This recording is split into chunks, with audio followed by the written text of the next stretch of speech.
And so, though Jim is retiring, going out to pasture, he calls it, we present this gift as a token of our continuing friendship and esteem.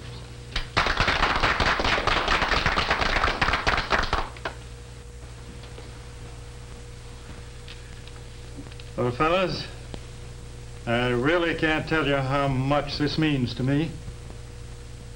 But I can tell you that this truly wonderful gift will be a constant reminder of your friendship and the help you've given me. And through the years, I shall always remember the pride I feel this evening in having won your companionship and good opinion. Thank you. Thank you from the bottom of my heart. Old acquaintance be forgot and never brought to mind. Should old acquaintance be forgot in the days of old lang syne. For old lang syne, my dear, for old lang syne, we'll take a cup of kind. I'm so proud. Oh, just wait till the gang sees this. Hey, kids, come on running. Oh, it's just perfectly perfect. And so are you, both of you, Mom and Dad. Well, Sally, you're our big girl now. Mother and I wanted our present to tell you just how proud we are of you. Riley, what is it? Hello, Mrs. Brown. Oh, my God. Oh, yes, beautiful. Oh, I could throw chemistry twice for something like that.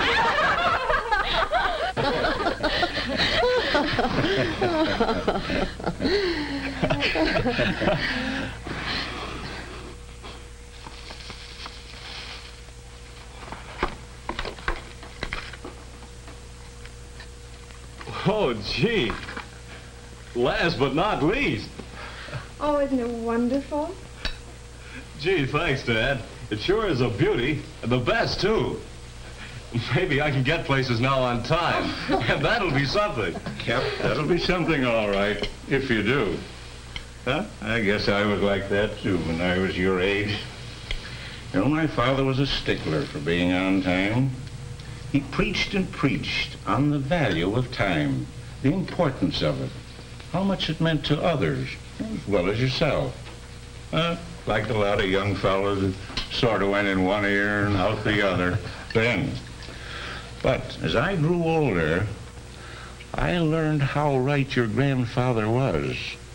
He always felt that promptness and consideration for the time of others was a mark of character and integrity.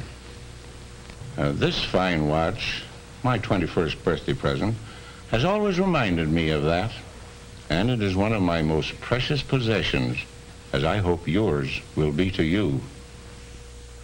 Yes, for hundreds of years, a fine watch has been one of man's most highly prized possessions. Its possession always has been a mark of distinction, its performance and beauty a source of pride. When the first watches were made, they were so ornate and expensive that only monarchs and the wealthy could own them. Despite the fact that they often varied as much as an hour a day, they were the mark of distinction, the badge of wealth. Today, that mark of distinction still remains, but modern American production methods have made it possible for people everywhere to own a fine watch. Less ornate, perhaps, for times have changed, but certainly more accurate. But which watch? That is the question. There are many conflicting claims, many aspirants to the throne of leadership in the watchmaking industry. What makes a fine watch fine? There are many things. First, the name and reputation of the company, and that is important, because a good name and respect can only be gained by quality of product. A quality of product built up by years and years of fine watchmaking experience. But before you can even begin to make a really fine watch, it takes people, many people of long experience, people with ideals and ambition and pride in their craftsmanship, together with vast facilities built up through years of patient development. many buildings, special tools, and much equipment, many laboratories for never-ending research to maintain the spirit of pioneering, of leadership in research. It takes a record of performance, too, through time itself, time, the test of any product, during which a product survives, grows, and becomes a byword for satisfactory performance through long years of service. And it takes the preference of people who buy and sell quality products, fine watches which are fine all the way through. So let's go into a fine watch factory and see what it takes to make a fine watch and why everyone can't do it. We'll begin with people. People chosen carefully on the basis of rigid tests, job selection and classification for exactly the right skills and temperament. People who, before they learn the trade, must first show that they can learn the knacks, the nimble-fingered dexterity to make them successful in their jobs. It takes almost a year to make a really fine watch, but it takes years to make a watchmaker, even under friendly supervision and the help of more experienced fellow workers. Because of these high standards, watchmaking is a career into which sons follow their fathers, adding their youthful spirit to the accumulated experiences of the years. And here, a career is more than just a job. Nearly half of the employees in this fine watch factory have been with the company for 5, 10, 15, 20, or more years. And some certain few of these, with the company more than 50 years, go back in memory and experience to the first Hamilton watch ever sold. This watch, built more than 54 years ago, can still pass rigid time inspection tests for railroad service. Such accuracy and dependability are products of the incredible skills found in this magic land of Lilliput, where little things make a vitally big difference. Yes, to make a fine watch fine takes fine people, and it takes the most modern facilities for designing and making the tools and equipment to manufacture fine watches as well. Here are machines making machines, delicate machines making still more delicate and precise machines, which are in turn used to make almost unbelievably small parts. Unbelievably small parts? Have you ever had a speck of dust in your eye? Some of the actual watch parts are no larger than a speck of dust. This speck is a watch screw actual size. And alongside is a model of the screw, enlarged 100 diameters.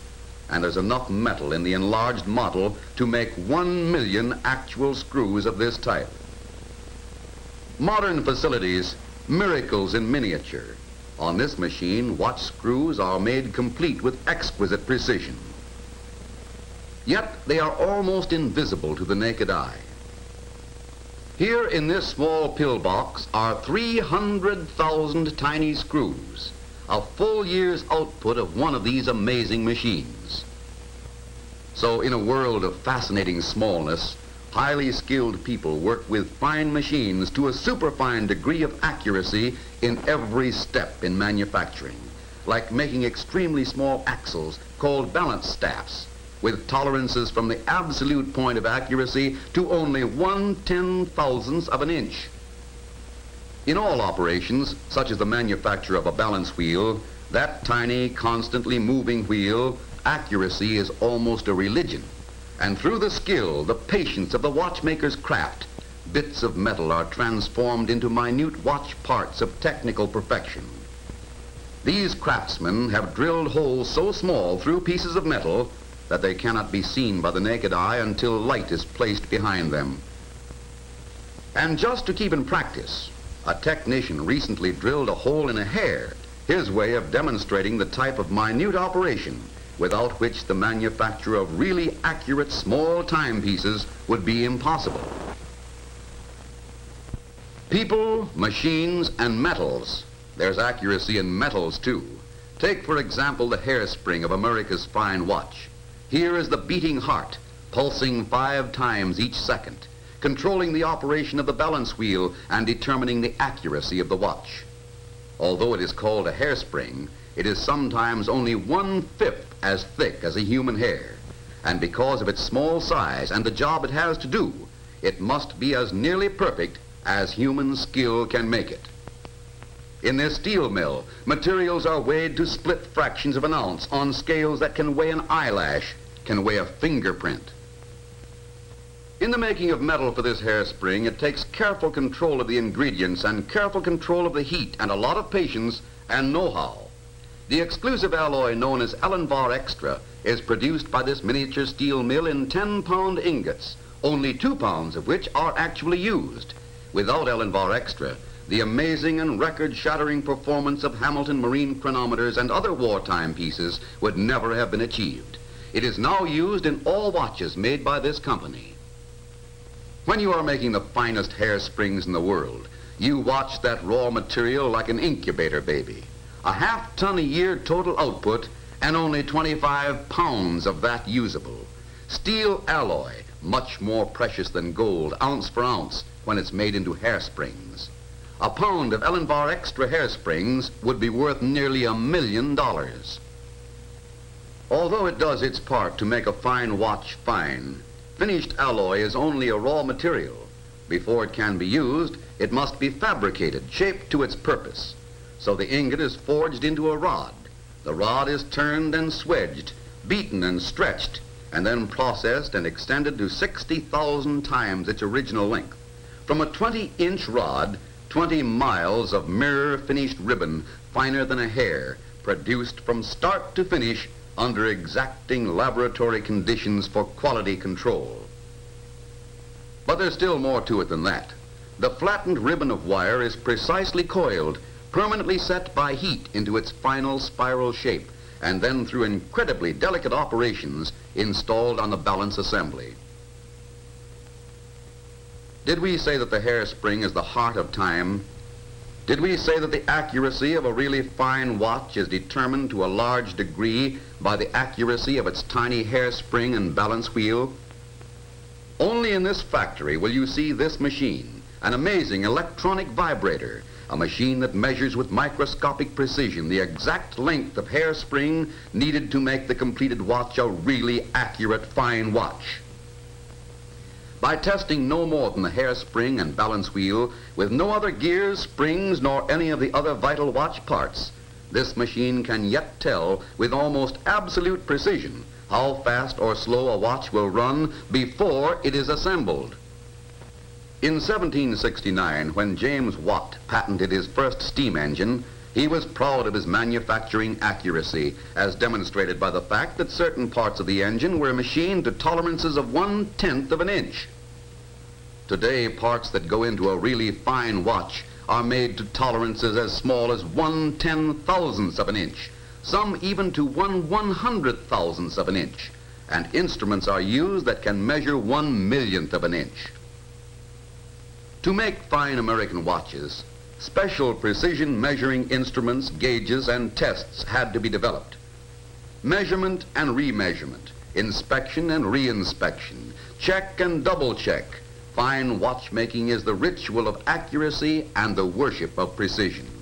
Of the 2,000 operations which go into the making of a fine watch, nearly half are inspections, and 20% of these are double inspections, or inspectors inspecting inspectors. A speck of dust and 40 pounds of bread dough. What has this to do with watchmaking? A great deal, it seems, when you realize that every morning this amount of bread dough is mixed and used throughout the factory to remove specks of dust, chips and filings from small parts which have just been machined. Bread? Then how about honey to go with it?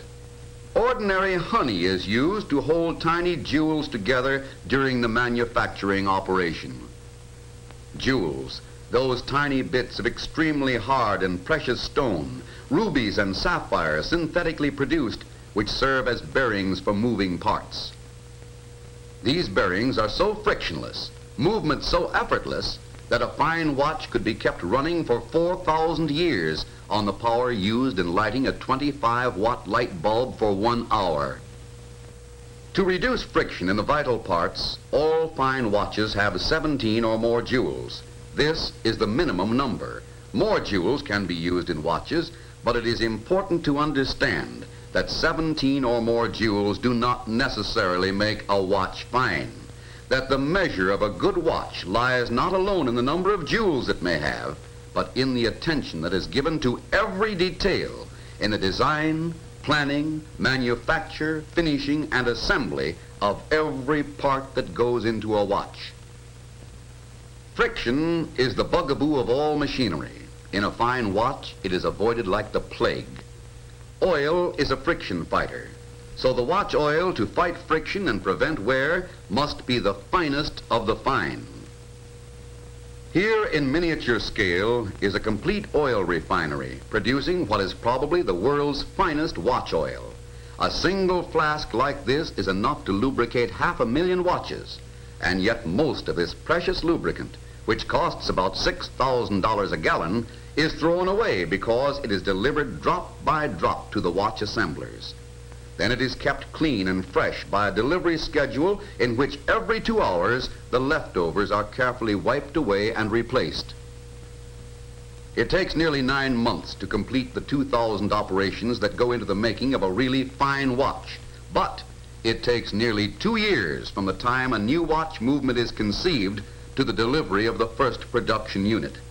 During this time, more than 100,000 man-hours of design, careful engineering, and specialized skills go into the development of the new movement and the precision tools and equipment needed to build it. Here are watches that were never made. That is, after time and money went into their development, they were never put into production because they didn't measure up to the standards which make America's fine watch. To make a fine watch fine takes many laboratories. Laboratories for testing old and new materials. Laboratories for the control of quality. Laboratories where heat and extreme cold answer critical questions, where metals are twisted and torn apart. Laboratories where the answers to scientific problems are found on machines and measuring instruments that can see the invisible or can weigh a pencil mark. Laboratories where the highest development of nearly every science known to man plays a part in the production of a really fine watch. And research is an endless task. Almost since the beginning of time, man has been asking the question, what time is it? Here the question is, what time really is it? Imagine building a timepiece so accurate, so faithful in its measurement of time that nowhere in the world was there a machine precise enough to check its error. This is what happened when the famous Hamilton marine chronometer was produced for our Navy during the war. To check this chronometer, built in mass production in defiance of watchmaking tradition, the electronic comparator was developed for the Naval Observatory to show variations measured in 1/200th of a second. And the time microscope, forerunner of all rapid timing devices used today, is so precise that it reduces measurements which used to take days to less than half a minute. This magic lantern, the time projector, helps check the accuracy of tiny watches which have no second hands, enlarging the minute hand on a screen so that otherwise imperceptible movements can be accurately measured. Yes, it takes some of the world's most precise scientific measuring instruments to make sure that a fine watch is really fine. With the work of many hands, American production methods are making it possible for people in all walks of life to own fine watches. American craftsmanship with American men and women, with the wisdom of experience working alongside the eager spirit of American youth, with patience and skill and pioneering enthusiasm, all these produce the finest watches that human ingenuity can design. You can tell a man or woman by the watch he or she wears. People know that the possession of a fine watch is a mark of distinction. And fine jewelers everywhere know the story behind a fine watch, the inside story that makes the vital difference, for they hear the words of praise and of satisfaction, or the words of complaint and regret. Even more today than in days of old, a fine watch is a precious possession and a highly prized gift. Few other gifts are so appropriate, so long-lasting, so much a source of pride to both giver and recipient, and few possessions serve with such usefulness as that modern miracle in miniature, that lifelong friend and faithful servant, your watch. your fine watch. And that's what makes a fine watch really fine, all the way through.